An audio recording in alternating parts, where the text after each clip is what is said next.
Hello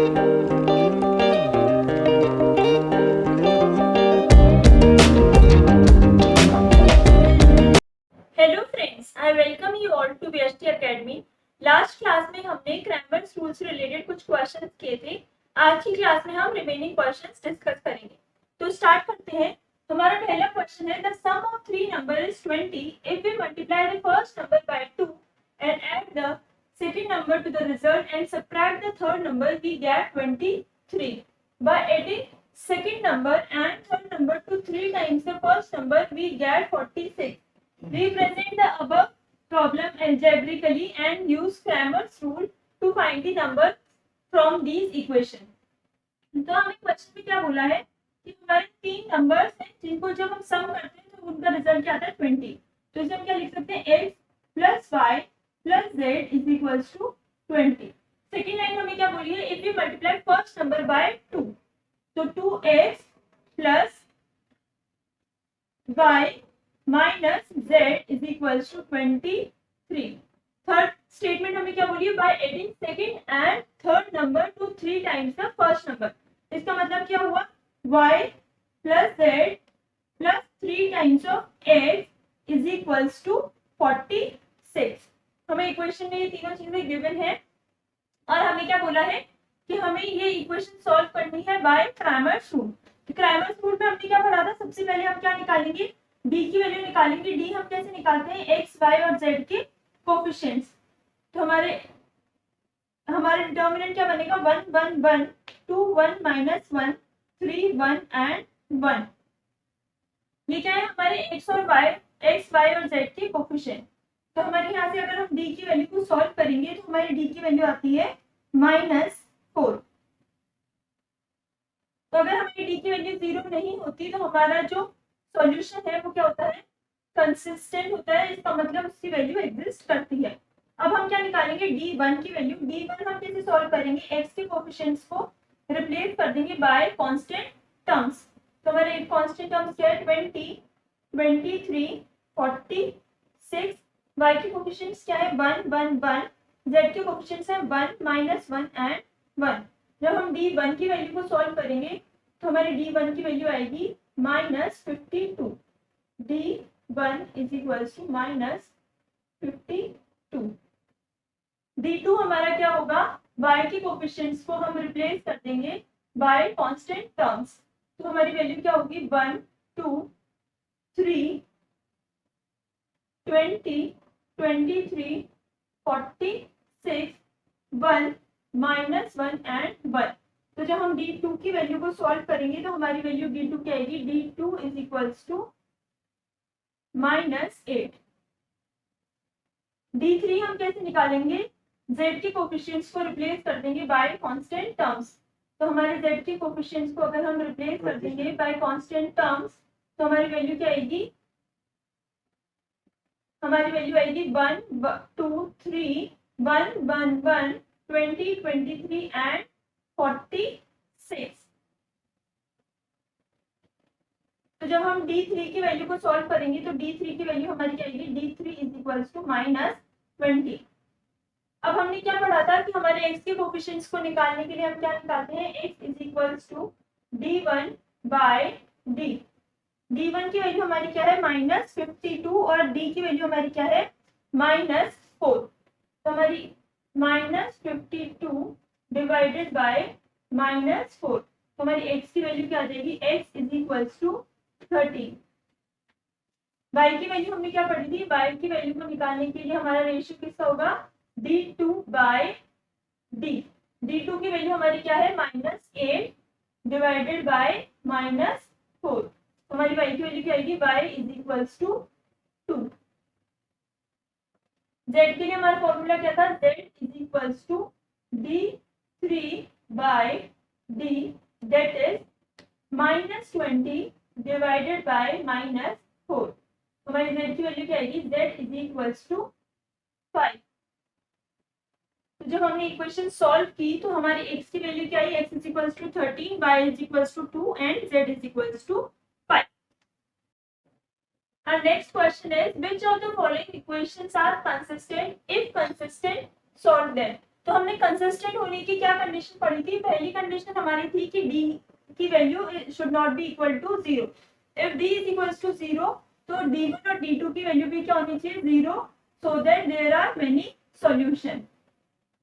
तो हम सबसे पहले d की वैल्यू निकालते हैं। d is equals to 3, 1, 6 and 2। तो यहाँ से हमारी वैल्यू क्या आती है? 6 माइनस 6 दैट इज 0। अब हमारी d की वैल्यू क्या है? 0। तो इधर d1 और d2 इनमें से किसी की भी वैल्यू नॉन जीरो होगी तो हम क्या बोलेंगे कि हमारी जो इक्वेशन है वो कंसिस्टेंट नहीं है, इनकंसिस्टेंट इक्वेशन है। तो d1 की वैल्यू निकालते हैं। d1 के लिए हम क्या करेंगे? x के कोएफिशिएंट्स को रिप्लेस कर देंगे बाय कांस्टेंट टर्म्स। हमारी वैल्यू क्या हो जाएगी डिटर्मिनेंट की? 5, 11, 1 एंड 2। तो जब हम इसे सॉल्व करेंगे तो हमारी वैल्यू क्या आती है d1 की? d1 is equals to -1। तो हमारी d1 की वैल्यू क्या है? नॉन जीरो वैल्यू है। तो हमने क्या पढ़ा था? इफ इधर d1 और d2 में से किसी की भी वैल्यू नॉन जीरो होगी तो हमारी इक्वेशन क्या होगी? Inconsistent. Therefore our equation is inconsistent. Our next equation is x plus 2y is equals to 3, 4x plus 8y is equals to 12। तो सबसे पहले हम क्या करेंगे? d की वैल्यू निकालेंगे। d हमारा क्या होता है?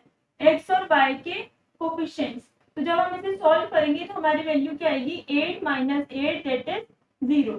तो हमारी d की वैल्यू क्या आई? 0। अब हम क्या करेंगे? d1 की वैल्यू निकालेंगे। अब अगर हम d1 हमारा क्या होगा? x के कोफिशिएंट्स को हम रिप्लेस कर देंगे बाय कांस्टेंट टर्म्स। तो यहाँ से भी हमारी वैल्यू क्या आएगी? 24 माइनस 24 दैट इज 0। तो d1 की वैल्यू भी हमारी क्या आई? 0। अब हम क्या करेंगे? d2 की वैल्यू निकालेंगे। d2 हम कैसे निकालेंगे? y के कोफिशिएंट्स को रिप्लेस कर देंगे बाय कांस्टेंट टर्म्स।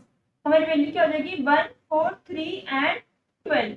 यहाँ से जब हम सॉल्व करेंगे तो हमारी वैल्यू क्या आएगी? 12 minus 12 that is 0।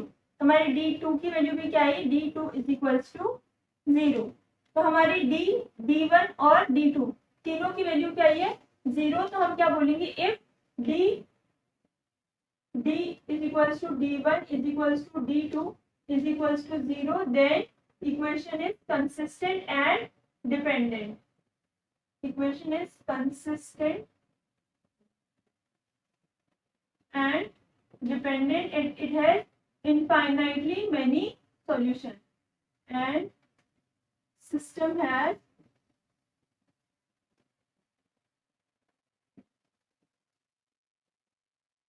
infinitely many solutions. यहाँ पे भी हम क्या बोलेंगे? then system is consistent. तो अब अगर हमारा सिस्टम में क्या है? इनफाइनाइटली सॉल्यूशन है तो हम मानेंगे लेट y की वैल्यू हमारी क्या है? y is equals to k। अब अगर हमारी y की वैल्यू k होगी तो हमारी x की वैल्यू क्या होगी? x is equals to 3 minus 2k। अब अगर x is equals to 3 minus 2k और y is equals to k हमारी सेकेंड इक्वेशन को सेटिस्फाई करते हैं तो हमारा सॉल्यूशन क्या होगा? y is equals to k and x is equals to 3 minus 2k। तो हम सेकेंड इक्वेशन में वैल्यू सब्स्टिट्यूट करते हैं। 4 into 3 minus 2k plus 8k। इसको हम सॉल्व करेंगे तो हमारी वैल्यू क्या आएगी? 12 माइनस 8k प्लस 8k। हमारा सॉल्यूशन क्या आएगा? Is equals to 12। और हमारे सेकेंड इक्वेशन में क्या है? यही है। तो हमारे सॉल्यूशन क्या होंगे? x is equals to 3 minus 2k and y is equals to k। Our next equation is x minus y plus 3z is equals to 6. X plus 3y minus 3z is equals to minus 4. 5x plus 3y plus 3z is equals to 14. तो हमें सबसे पहले क्या करना है? हमें d की value निकालनी है। अगर d की वैल्यू हमारी नॉन जीरो आती है तब क्या बोलेंगे? हम हमारा सिस्टम कंसिस्टेंट है। और अगर d की वैल्यू 0 आती है तो हम क्या बोल हम further d1, d2 and d3 की वैल्यू फाइंड आउट करेंगे। तो d की वैल्यू हम कैसे निकालते हैं? x, y और z की जो भी कोफिशिएंट्स हैं उनकी वैल्यू को हम डिटर्मिनेंट में सब्स्टिट्यूट करते हैं तो हमारा जो सॉल्यूशन आता है उसे हम क्या बोलते हैं? ये हमारी d की वैल्यू है। तो जब हम इसे सॉल्व करेंगे तो हमारी d की वैल्यू क्या आएगी? d is equals to 0। अब हम क्या करेंगे? d1 की वैल्यू फाइंड आउट करेंगे। d1 की वैल्यू हमारी कैसे निकालेंगे? हम x के कोफिशिएंट्स को रिप्लेस कर देंगे बाय कांस्टेंट टर्म्स। और y और z के कोफिशिएंट को एज इट इज डिटर्मिनेंट में सब्स्टिट्यूट कर देंगे, तो हमारी जो वैल्यू आएगी उसे हम बोलेंगे d1। तो जब हम यहाँ से सॉल्व करेंगे तो हमें d1 की वैल्यू क्या आती है, d1 इज इक्वल्स टू -24। तो हमारी d1 की वैल्यू क्या आ गई, नॉन जीरो। तो हमने क्या पढ़ा था, if d is equals to 0 and either of d1, d2, d3 are non-zero, then system is inconsistent। तो हम क्या बोलेंगे, हमारा सिस्टम क्या है, इनकंसिस्टेंट।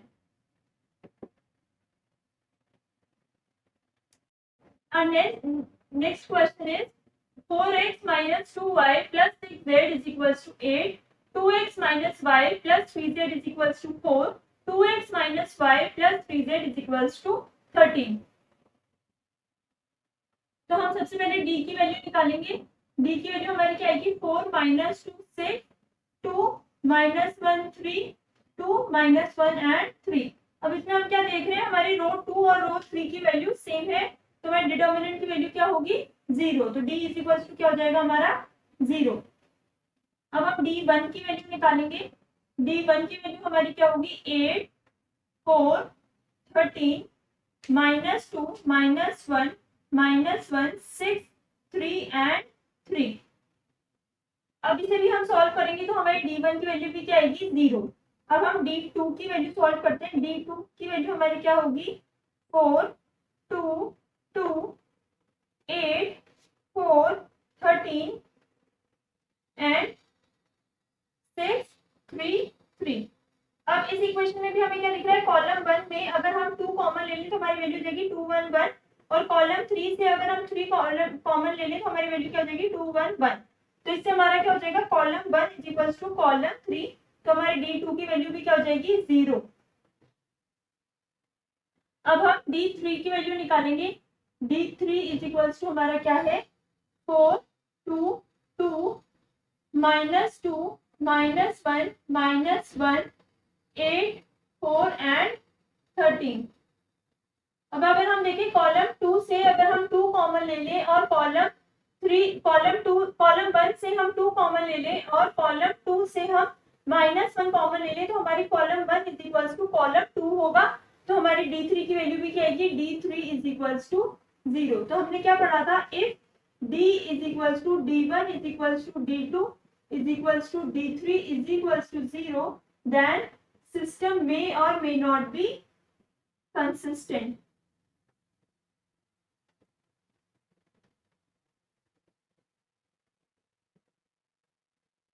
तो हम क्या करेंगे, अब फर्दर सॉल्व करने की कोशिश करेंगे। अगर ये हमारा कंसिस्टेंट होगा तो इसके क्या होंगे, many infinitely many solution.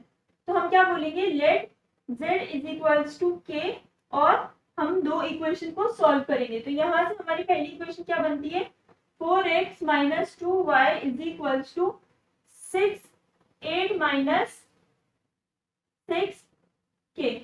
Second equation हमारी क्या बनती है, 2x minus y is equals to 4 minus 3k।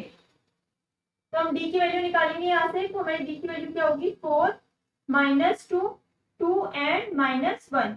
तो यहाँ से भी अगर हम इक्वेशन रो 1 और रो 2 को देखें तो अगर हम रो 2 में 2 से मल्टीप्लाई कर दें तो हमारी दोनों रोज क्या हो जाएंगी, same.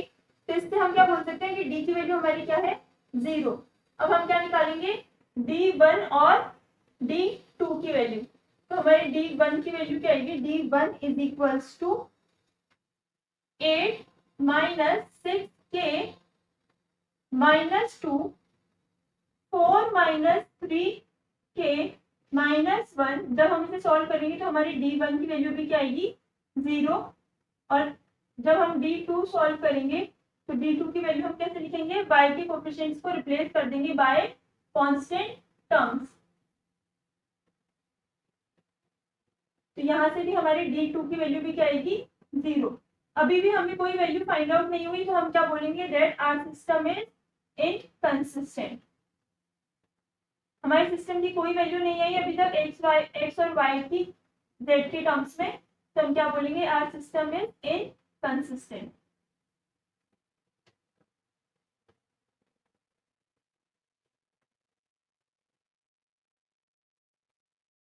Our next question is 2x plus y minus 2z is equals to 4. X minus 2y plus z is equals to minus 2. 5x minus 5y plus z is equals to minus 2. तो सबसे पहले हम d की value find out करेंगे।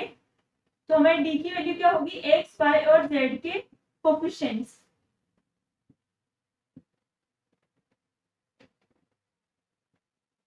तो जब हम d की वैल्यू को सॉल्व करेंगे तो हमारी d की वैल्यू आएगी 0। अब हम d1 की वैल्यू सॉल्व करेंगे। d1 की वैल्यू हमारी क्या होगी, x के कोफिशिएंट्स को रिप्लेस कर देंगे हम बाय कांस्टेंट टर्म। तो जब हम इसे सॉल्व करेंगे d1 को, तो इसकी वैल्यू भी हमारी क्या आएगी, 0। क्योंकि अगर हम फर्स्ट और थर्ड कॉलम को देखें, तो अगर इससे हम -2 कॉमन ले लेते हैं फर्स्ट कॉलम से, तो हमारी फर्स्ट और थर्ड कॉलम क्या है, सेम है। अब हम क्या निकालेंगे, d2 की वैल्यू निकालेंगे। d2 की वैल्यू के लिए हम क्या करेंगे, हमारी y के कोफिशिएंट्स को रिप्लेस कर देंगे बाय कांस्टेंट टर्म्स। अब हम क्या देखते हैं, हमारी कॉलम 2 और कॉलम 3 दोनों सेम है। अगर हम कॉलम 2 से -2 को कॉमन ले लें तो हम क्या बोलेंगे, d2 की वैल्यू भी हमारी क्या है, 0।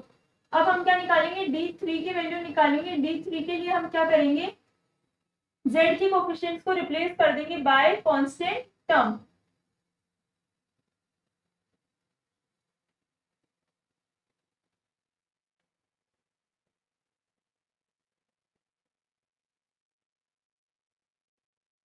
जब हम d3 की वैल्यू को भी सॉल्व करेंगे तो हमारी d3 की वैल्यू भी क्या आएगी, 0। तो हम क्या बोल सकते हैं, जो हमारा सिस्टम है उसमें d is equals to d1 is equals to d2 is equals to d3 is equals to 0। तो हमारा सिस्टम में और मे नॉट बी कंसिस्टेंट। तो इसके लिए हम क्या बोलेंगे, let z is equals to k, और हम फर्स्ट दो इक्वेशंस को सॉल्व करेंगे। तो हमारी वैल्यू क्या आ जाएगी, 2x plus y is equals to 4 minus 2k। Second value हमारी क्या हो जाएगी, सेकेंड इक्वेशन हमारी क्या हो जाएगी, x minus 2y is equals to -2 plus -2 minus k। तो फर्स्ट हमारी क्या होगी, 4 प्लस 2k। तो यहां से हम क्या करेंगे, अब d की वैल्यू को सॉल्व करेंगे। d की वैल्यू हमारी क्या आएगी, 2 1 1 एंड -2। तो हमारी वैल्यू क्या आएगी, -4 -1 दैट इज -5। d1 की वैल्यू को हम क्या करेंगे, x के कोफिशिएंट्स को रिप्लेस कर देंगे बाय कांस्टेंट टर्म। हमारी वैल्यू क्या होगी, 4 plus 2k -2 minus k 1 and -2। जब हम इसे सॉल्व करेंगे तो हमारी वैल्यू क्या आएगी, हमारी d1 की वैल्यू आएगी, d1 is equals to -8 -4k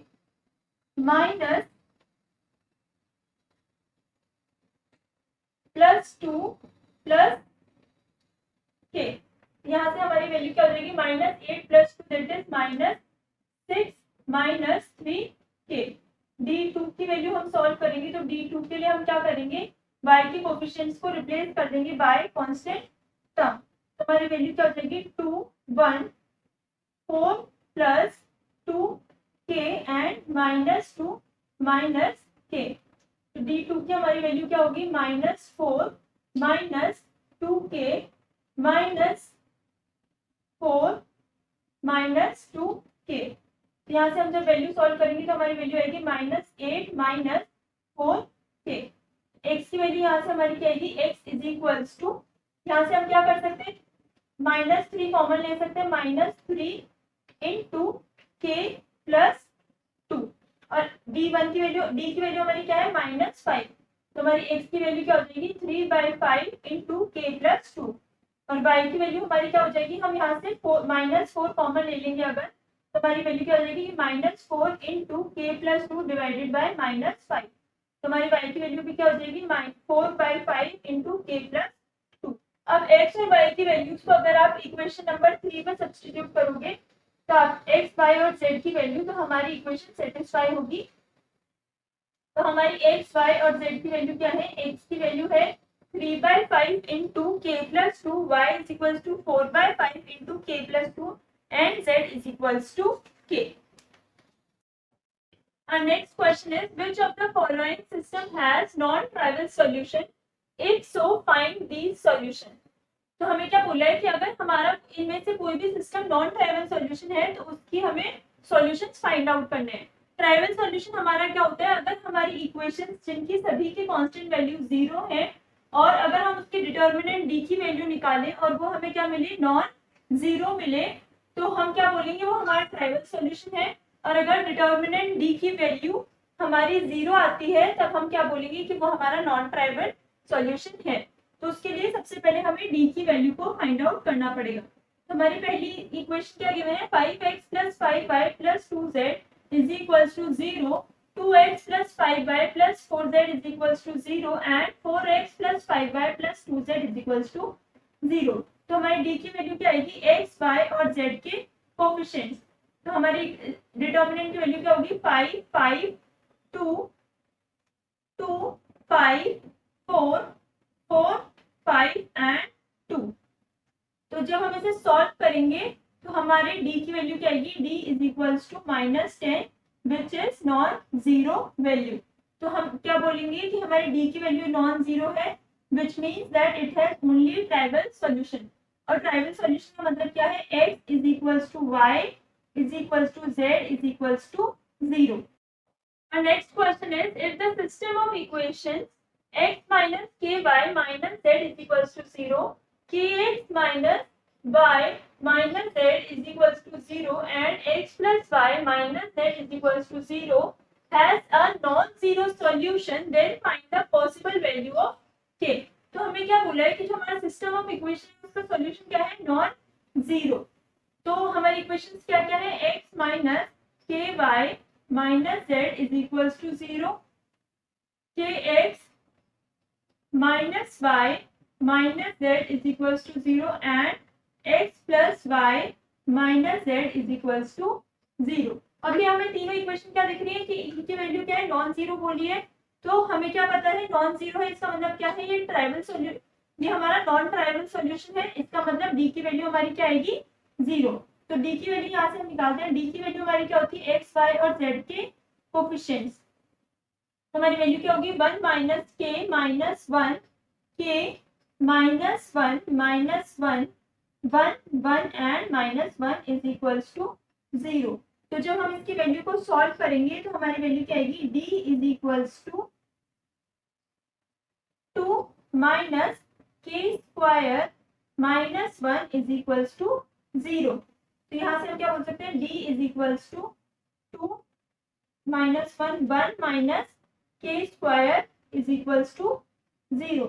ये हमारी इक्वेशन किस फॉर्म में बन रही है, x square minus y square.